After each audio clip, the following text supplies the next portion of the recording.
Alhamdulillah, alhamdulillahilladzi la ilaha illa huwal hayyul qayyum, la ta'khudhuhu sinatun wa la naum, lahu ma fis samawati wa ma fil ard. Man dzalladzi yashfa'u 'indahu illa bi idznihi, ya'lamu ma baina aydihim wa ma khalfahum, wa la yuhituna bi syai'in min 'ilmihi illa bima syaa'. Wasi'a kursis samawati wal ardh wa la ya'uduhu hifdhuhuma wa huwal 'aliyyul 'azim. Asyhadu an la ilaha illallah wahdahu la syarika lah wa asyhadu anna Muhammadar Rasulullah abduhu wa rasuluhu la nabiyya ba'da.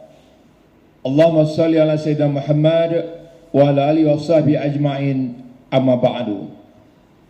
Fa ya ayyuhan nas usikum wa nafsi bi taqwallah faqad fazal muttaqun.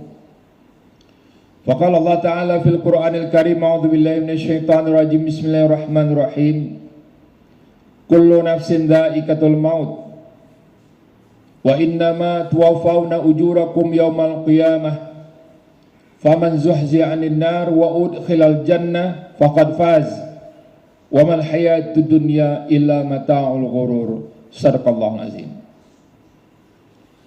Masyiral muslimin, jamaah Jumat yang berbahagia, segala puji dan syukur kita panjatkan kepada Allah Subhanahu wa taala, yang mana sampai hari ini Allah masih memberikan umur, masih memberikan waktu kepada kita, dan terutama memberikan nikmat hidayah dan nikmat kesehatan kepada kita semua.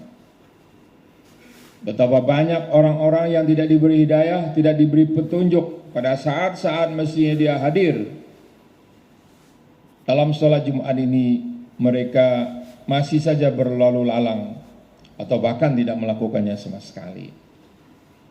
Dan tentunya kita bersyukur atas begitu banyak nikmat zahirah wa batinah. Dan bahkan kalau kita renungkan dari mana kita berasal, di tempat mana kita dilahirkan, di mana kita berjuang, banyak di antara kita yang hasil yang diperolehnya hari ini, posisi yang diperolehnya hari ini melebihi dari apa yang dulu dia cita-citakan, dulu dia inginkan.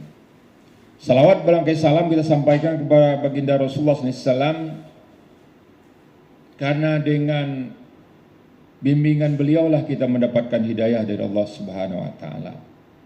Senantiasa kita bersalawat kepada beliau agar kita mendapatkan syafaat, perlindungan, naungan nanti pada hari kiamat di saat orang-orang dijemur di padang mahsyar selama 50.000 tahun namanya.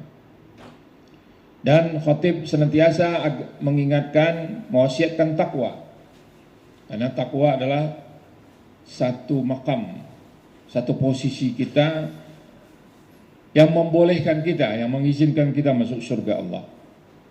Inna lil muttaqina fi jannati wa uyun. Jadi tingkatkan selalu takwa kita, pertahankan jiwa muttaqin itu agar kita tercatat sebagai penduduk surga. Ya. Hadirin rahimakumullah, di awal tadi khatib sudah membuka dengan surat Ali Imran 185. Jadi manusia pada usia-usia tertentu, berumur di atas 50, 60, bahkan 70 tahun, mulai terjadi penurunan.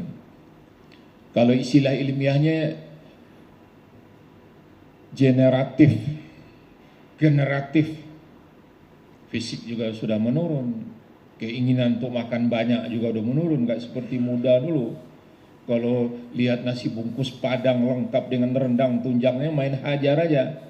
Sekarang udah berpikir kita, ya, kalau banyak-banyak nanti kolesterol naik, asam urat kumat, seperti itu dan seterusnya. Banyak juga untuk pergi kemana-mana juga orang mulai segan. Bahkan di akhir-akhir hayat itu banyak orang dikasih makan pun udah nggak mau makan. Di saat darurat pun sudah emergensi, dikasih obat tubuhnya menolak gitu. Tapi agama mengajarkan kepada kita supaya kita senantiasa berambisi untuk mendapatkan surga Allah Subhanahu wa taala. Makanya di ayat tadi dikatakan faman zuhziya 'anil nar wa udkhilal jannah faqad faz. Barang siapa yang dijauhkan dari neraka dan dimasukkan ke dalam surga, dia sukses. Dia menang, dia berhasil. Jadi walaupun kita di dunia ini mendapatkan satu jabatan yang sangat tinggi, presidenkah, rajakah, menterikah, atau yang lain-lain, tapi kalau nanti kita masuk neraka, itu nggak sukses, gagal kita. Nah, apalagi kalau lebih sukses lagi, kita bisa membawa, apalagi laki-laki ini mengajak, membawa istri, anak-anak, cucu, mendoakan orang tua, kakek nenek kita berkumpul di surga Allah. Itulah cermin keberhasilan itu. Amin ya rabbal alamin. Hadirin rahimakumullah. Jadi itu yang pertama khatib ingin sentuh di awal ini, karena kita masih berada pada 15 Muharram ini, tahun baru Hijriah, yang kadang-kadang kaum muslimin kerap kali melupakannya. Tapi kalau tahun baru Masehi maksudnya Kristen, itu dirayakan. Kembang api, semua kota besar di seluruh dunia, enggak di seluruh dunia saja, di pelosok Indonesia pun, di desa pun orang sekarang udah bakar kembang api, udah bakar jagung, bakar ikan, pedagangnya pun mulai semarak. Tapi sebetulnya hijrah ini kalau kita lihat dari perspektif sirah nabawiyah, sejarah Nabi sallallahu alaihi wasallam, itu adalah titik balik. Jadi hijrah itu terjadi pada tahun ke-13 kenabian. Dulu kaum muslimin itu nggak punya tahun. Ada tanggal, ada hari, ada bulan, tahun nggak ada. Memang terbelakang lah waktu itu. Jadi kapan Rasulullah SAW lahir? Yaumul Isnin, Isna Ashar, Rabiul Awal, Amul Fil. Hari Senin, 12 Rabiul Awal, tahun gajah. Kok tiba-tiba ke gajah larinya? Kapan Khadijah wafat? Amul Huzn. Jadi karena nggak ada tahun, orang Arab dulu tidak mengenal tahun, ya, maka dinisbatkan kepada peristiwa-peristiwa. Peristiwa ketika Rasulullah SAW lahir, ada serangan Abrahah ke Ka'bah yang dihancurkan oleh burung ababil itu ketika itu Rasulullah SAW lahir. Nah, ketika Khadijah juga begitu, ketika wafat Amul Huzn, tahun duka cita. Nah, sampai di masa Umar lah baru mulai ada tahun itu diusulkan, dan Umar setuju tahun baru itu dimulai dari perhitungan hijrah Nabi SAW. Tapi Rasulullah hijrah bukan tanggal 1 Muharram. Rasulullah SAW itu hijrah tanggal 28 Safar. Semua hadis, semua sirah mengatakan demikian. Orang Arab itu kan begitu, Muharram, Safar, Rabiul Awal, Rabiul Akhir, Jumadil Awal, Jumadil Akhir, Rajab, Sya'ban, dan seterusnya. Jadi dimajukan oleh Umar 2 bulan, hampir 2 bulan. Kenapa? Karena Muharram ini habis Zulhijjah, orang habis haji, badannya lagi seger gitu, lagi tegap nih, kalau orang haji kan banyak fisik. Nah, dimulai itu, makanya kita baru 1447 Hijriah. Masehi udah 2025. Parsi udah lebih tua. Cina atau apa? Sin, bahasa Arabnya Cina itu Sin, Ibnu Sina itu anak Cina berarti. Sin itu udah sekarang 2500 apa? Yang angpau Imlek itu. Dia lebih tua lagi. Nah, itu hadirin rahimakumullah. Tapi saya dalam masa yang singkat ini ingin merujuk sedikit ke belakang. Ada background hijrah itu, ada latar belakang. Jadi Rasulullah SAW itu bukan kabur dari Makkah, tapi ada backgroundnya. Saya potong saja di tahun ke-7 kenabian. Ya, karena nggak ada tahunnya, jadi sebut tahun kenabian. Arti kenabian, Rasulullah sudah dilantik jadi Rasul. Tahun ke-7 kenabian, artinya Rasulullah SAW sudah berusia 47 tahun. Beliau diboikot di Syi'ib Abdul Muttalib itu. Syi'ib Abdul Muttalib atau disebut juga Syi'ib Banu Hashim. Syi'ib itu lembah, tapi lembah kecil. Dalam bahasa Arab, Syi'ib, Syu'ub itu maknanya adalah lembah kecil. Kalau lembah besar itu wadi disebutnya. Wadi Al-Badar gitu. Ya, lembah Badar itu luas. Tapi kalau kecil-kecil, jadi kalau hadirin rahimakumullah ada yang sempat umroh atau haji, kalau kita dari Ma'la atau kuburan itu ya, ke arah Masjidil Haram, itu jalan kaki saja coba. Ya nggak jauh sekali, paling 1 kilo. Sebelah kiri itu ada masjid jin namanya Pak. Bukan tempat jin sholat, bukan. Dinamakan masjid jin. Dulu Rasulullah SAW pernah mendakwahi sekumpulan jin di situ. Nah 2 gang pertama Banu Umar, yang kedua Syiah Banu Hashim, itulah dia. Selama 3 tahun. Diboikot dari tahun ke-7 kenabian sampai tahun ke-10 kenabian. Itu Rasulullah diboikot. Nggak boleh ditegur sapa. Nggak boleh ditolong. Nggak boleh berjual beli. Tidak boleh bermuamalah. Muamalah itu menikahkan, kontrak, sewa, menyewa. Pokoknya nggak boleh semua. Siapa yang melanggar akan diberikan sanksi dan naskah itu ditempel di pintu Ka'bah. Oh, menderita sekali Rasulullah SAW. Kadang-kadang nggak ada yang dimakan. Rasulullah terpaksa makan daun-daun. Bayangkan daun di Arab. Coba-cobalah Bapak pegang tuh rumput di Arab itu. Macam ujung jarum semua. Ya. Nah, itu yang dimakan oleh Rasulullah. Pernah 3 hari 3 malam tidak ada asap yang mengepul dari dapur Rasulullah SAW. Beliau berkata kepada Khadijah, istri beliau, ya Khadijah, di belakang rumah kita itu ada sepatu kulit, sendal kulit yang sudah tidak terpakai lagi. Cucilah itu, potong-potonglah, rebuslah. Untuk apa ya Rasulullah, kata Khadijah. Aku lapar, kata Rasulullah SAW. Dikerjakan oleh Khadijah, dimakan oleh Rasulullah SAW. Kulit sepatu bekas. Yang namanya kulit sudah disamak, tidak bisa dicerna oleh tubuh manusia, perut manusia. Dimakan kulit, keluar kulit lagi, hadirin rahimakumullah. Itu beliau alami seperti itu. Nah, itu baru berakhir tahun ke-10 kenabian, artinya Rasulullah berusia 50 tahun. Dan Allah mengutus rayap ya untuk memakan naskah yang ditempel di pintu Ka'bah. Barulah agak leluasa Rasulullah SAW. Tapi apakah ujian dari Allah kepada kekasihnya Muhammad SAW sudah selesai? Belum. Pada usia 50 tahun itu Rasulullah Khadijah wafat. Kalau orang sekarang istrinya meninggal, kita nggak tahu itu suaminya sedih apa bukan. Tapi kisah Rasulullah ini beda. Rasulullah SAW ini menikah dengan Khadijah itu beliau usia 25 tahun. Khadijah udah 40 tahun, lebih tua 15 tahun. Tapi kalau kita lihat ke belakang, Rasulullah SAW itu ketika beliau lahir, ayah beliau udah wafat. Jadi begitu lahir beliau yatim. 6 tahun ibu wafat. 8 tahun kakek wafat. Tinggal dengan paman, sama om. Ya tahulah tinggal sama om. Beda kasih sayang. Jadi kalau boleh dikatakan Rasulullah SAW ini dari kecilnya itu miskin dari kasih sayang. Dan beliau baru mendapatkan kasih sayang yang sejati, yang penuh itu adalah dari Khadijah. Kata orang Arab begitu, kalau engkau ingin mencari kasih sayang yang sejati, carilah dari seorang wanita. Dan beliau dapatkan. Walaupun Khadijah sudah 2 kali jadi janda sebetulnya. Jadi menikah dengan Rasulullah SAW ini menikah yang ketiga. Karena suaminya yang 2 terdahulu itu wafat.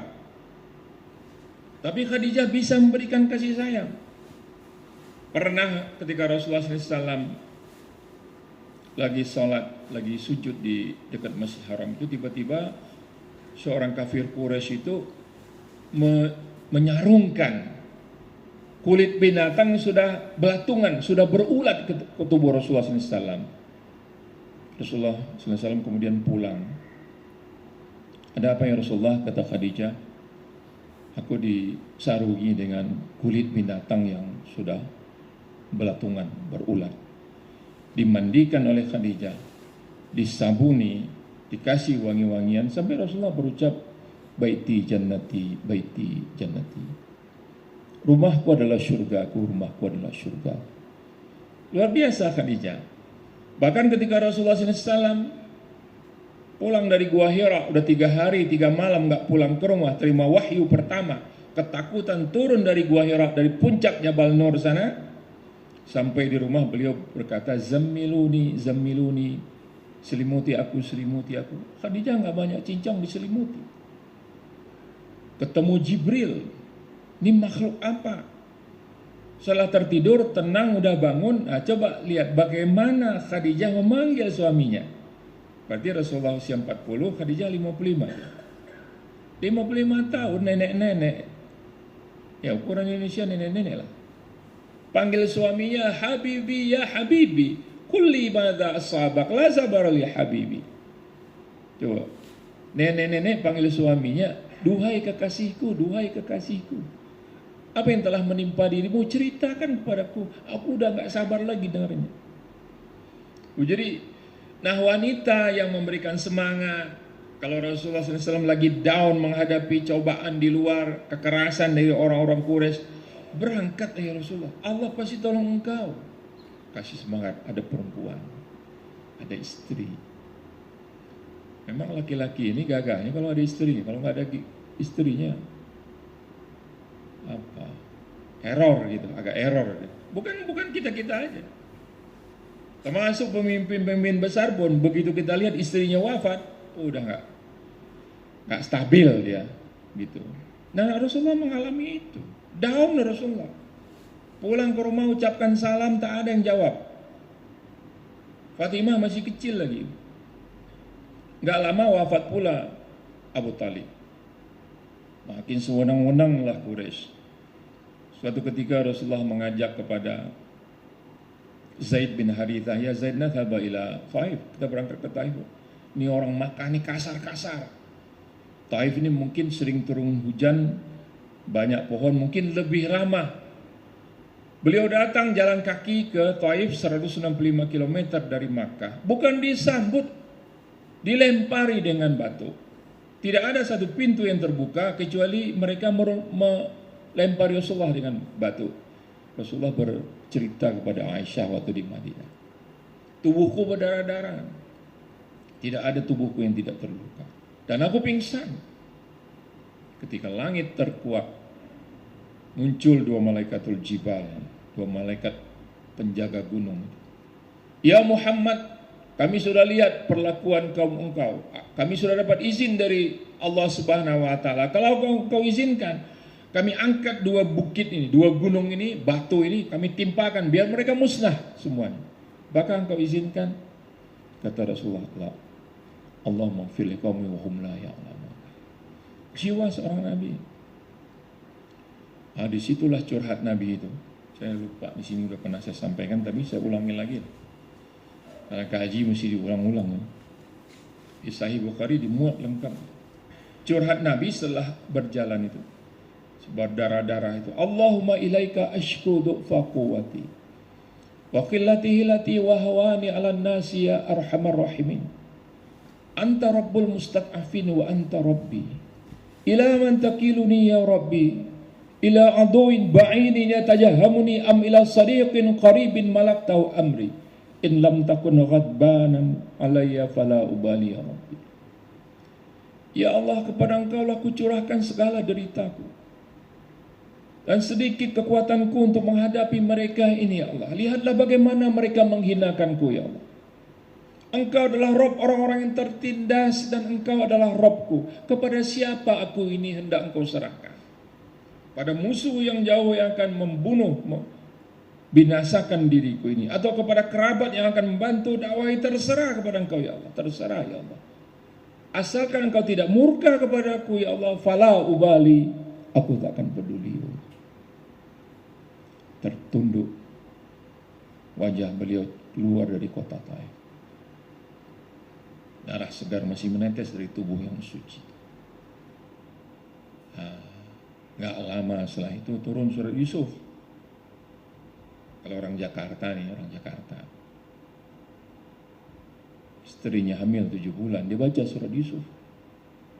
Pasal apa ibu baca surat Yusuf? Oh ini Ustaz, darah anak saya ganteng kayak Yusuf.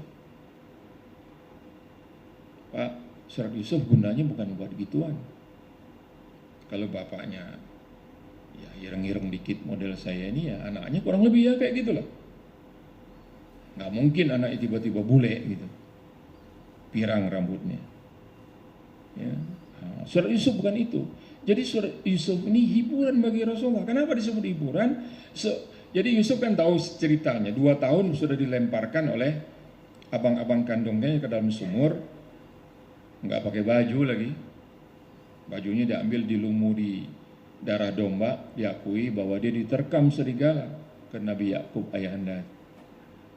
Panjang sejarah itu. Dijual perlikan di pasar macam anak ayam itu. Oper sana tawar sini. Jatuh ke tangan Al-Aziz. Remaja, ganteng. Istri Al-Aziz masih muda, Al-Aziz sudah tua. Terjadilah walaqad hammat bihi wa hamma biha. Ya. Naksir berat, kalau bahasa Jawanya gandrung. Zulaikha gandrung kepada Yusuf, Yusuf pun demikian. Gandrung kepada Zulaikha. Tapi Allah ingatkan Yusuf, wah Yusuf engkau ini calon nabi. Panjanglah ceritanya itu. Intinya apa? Sampai dia di penjara 7 tahun dan seterusnya.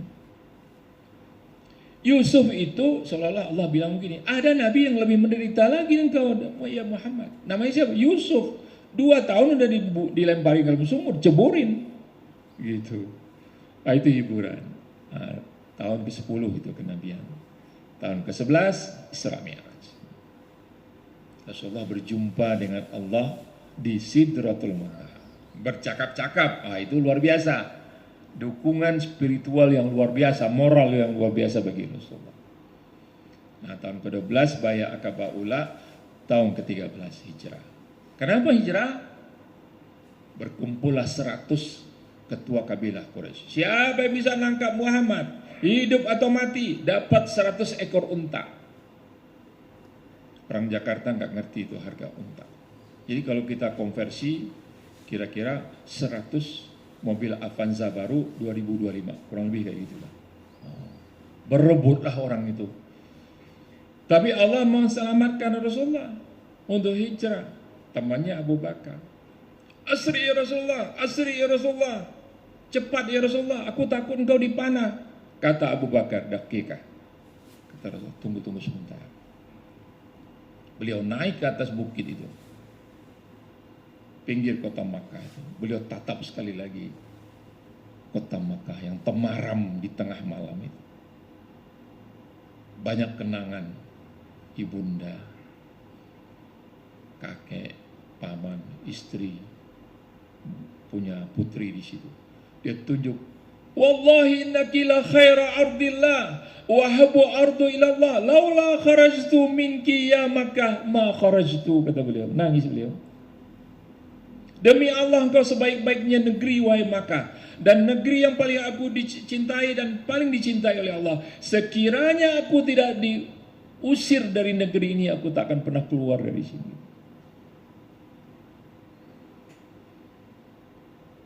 3 hari di Ghadir,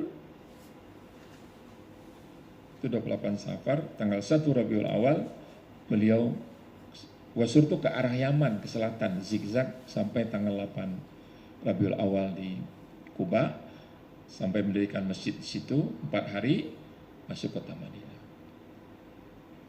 Nah, itu ringkasnya begitu.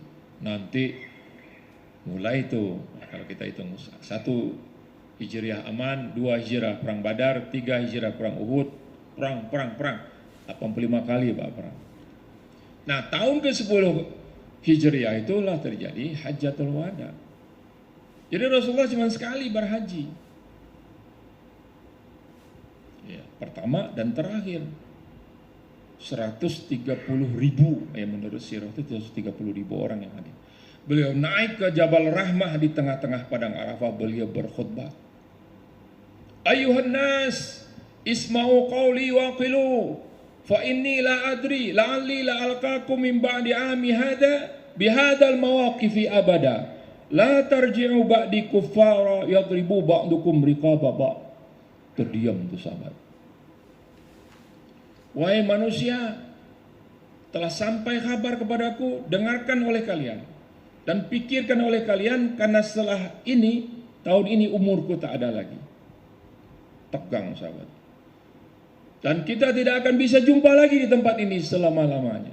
Jangan kalian kembali kepada kekafiran sepeninggalku. Dan sebagian dari kalian akan membunuh saudaranya sendiri. Qad nazala al-ayah al-yawma akmaltu lakum dinakum wa asmamtu alaikum ni'mati wa raditu lakumul Islam madinah. Pada hari ini turun ayat, kata Rasulullah, telah kusempurnakan atas kalian agama kalian, telah kucukupkan atas kalian nikmatku, dan aku ridho Islam satu-satunya agama bagi kalian. Menggerunglah, meraunglah seluruh jamaah. Apa yang mereka gerungkan, nangis, tangiskan, basah jenggot mereka. Karena Rasulullah sudah memproklamirkan Islam sudah sampai ke sempurna, sudah sampai di puncak. Kalau sudah sampai di puncak, tak ada puncak lagi, pasti turunan. Taraktu fiikum amroini lan tadillu ma tamassaktum bihima kitaballah sunnati. Aku tinggalkan kepada kalian dua perkara, dua pedoman. Kalian takkan sesat selama-lamanya jika kalian berpegang erat pada dua pedoman tersebut, yaitu kitab Allah, Al-Quran, dan sunnahku. Ala hal balagtu, bukankah hal itu sudah aku sampaikan? Naam ya Rasulullah. Rasulullah mengangkat kedua tangan. Allahumma fashhad qad balagtu, ya Allah saksikan, aku sudah sampaikan. Jadi hijrah ya adalah perubahan. Al-muhajiru man hajara ma nahallahu an. Hadis riwayat Bukhari. Sekarang yang disebut orang hijrah itu, dia meninggalkan apa-apa yang diharamkan oleh Allah, yang dilarang oleh Allah, itu hijrah. Nah, ini sedikit perspektif singkat hijrah ini, mudah-mudahan ada manfaatnya. Barakallahu li wa lakum fil Qur'anil azim wa nafa'ani wa iyyakum bima fihi minal ayati wa dzikril hakim wa taqabbal minni wa minkum tilawatahu innahu samiul alim. Aqulu qouli hadza fastaghfiru innahu huwal ghafurur rahim.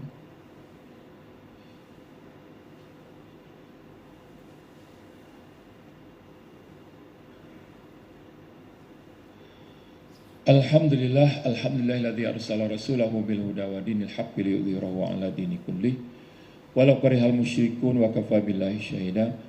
Asyhadu la ilaha illallah wahdahu la syarikalah wa asyhadu anna Muhammadar Rasulullah abduhu wa rasuluh la nabiyya ba'da. Allahumma shalli ala sayyidina Muhammad wa ala alihi washabihi ajmain, amma ba'du. Faqala Allah ta'ala fil Qur'anil Karim, a'udzu billahi minasyaitonir rajim. Bismillahirrahmanirrahim. Ya ayyuhalladzina amanu ittaqullah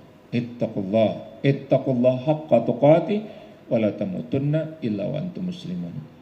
Innallaha wa malaikatahu yusholluna 'alan nabi ya ayyuhalladzina amanu shallu 'alaihi wa sallimu taslima. Allahumma shalli ala sayyidina Muhammad wa ala nabiyina wal mursalina wal malaikatil muqarrabin. Allahumma ighfir lil muslimina wal muslimat wal mu'minina wal mu'minat al ahya'i minhum wal amwat. Allahumma ansuril mujahidina fi kulli makan. Allahumma ansuril mujahidina fi Palestin. Allahumma ansuril muslimina mustad'afina fi Palestin. Allahumma ighfir ahlu Gaza. Allahumma arham ahlu Gaza. Allahumma arham nisa'ul Gaza. Allahumma arham abna'ul Gaza. Allahumma arham atfalul Gaza. Allahumma akhtim dima'ahum fi Gaza. Allahumma akhtim dima'ahum fi Gaza. Allahumma arham jid wa jidatu fi Gaza. Rabbana atina fid dunya hasanah wa fil akhirati hasanah wa qina adzabannar walhamdulillahi rabbil alamin.